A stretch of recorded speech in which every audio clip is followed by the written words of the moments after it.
we're given a function, and for that function, we want to know if the mean value theorem applies. That is, if there's some value c or x, where the derivative of the function is the same as the slope of a secant line, a line that would have these x's and their corresponding y's. Well, we have some conditions. One condition is, do we have a continuous function? Is it continuous on the closed interval 1 to 4?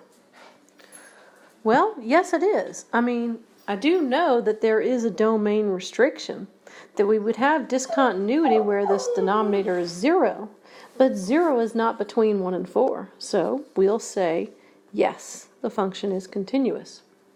So about our next condition, we want to know if this function is differentiable on the open interval, which is 1 to 4. Well, yes it is, because we're not worried about where the bottom would be 0. So we'll say yes. Those two conditions are met. Oh, it's so tough. Now then, let's go ahead and find the derivative. We know the derivative of 5 is just 0. And yeah, we could use the quotient rule here, but it would just be easier if we rewrite that function and call this 5 minus 4x to the negative 1. If we move this x to the top using that rule for exponents and changing the sign of the understood power of 1, well then we can just use the power rule. So the derivative of 5 is 0. We don't normally write that. The derivative of negative 4x to the negative 1 by that power rule, the negative 1 times negative 4 makes 4, and we subtract 1, from the power.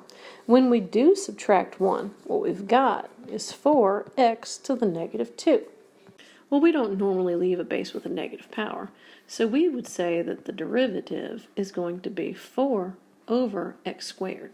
Okay, well we've got that part. Let's hold on to it. Let's also find the slope. The function is 5 minus 4 over x, and we're looking on the interval from 1 to 4. So we need to know about that slope. We've got f of 4, the y value, minus f of 1, a y value, over the difference in the x values. Now when we do plug a 4 in, we get 4. When we plug a 1 in, we happen to get 1. Oddly, it's the same number everywhere. That would give us 3 divided by 3, which is 1. So this is our slope.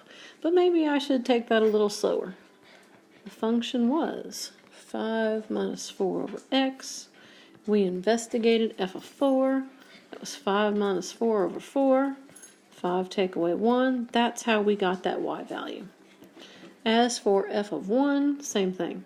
5 minus 4 divided by 1 was 5 minus 4. And that difference was 1. So on the other page, we said that the derivative was 4 over x squared.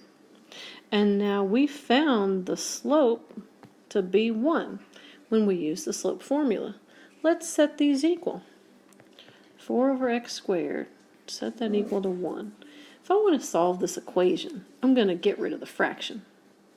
Now I could call it multiplying everything on both sides by the least common denominator, or I could cross multiply. Either way, we're going to get that 4 is equal to 1 times x squared. And 1 times x squared is just x squared. We don't normally write that 1. Now then we would undo the square, and you know how. Take the square root of both sides. Okay. Well, that would be positive or negative 2.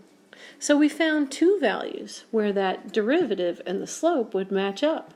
However, only one of those values is on the interval 4 to 1. So even though we got 2 and we got negative 2, we're going to toss this one out.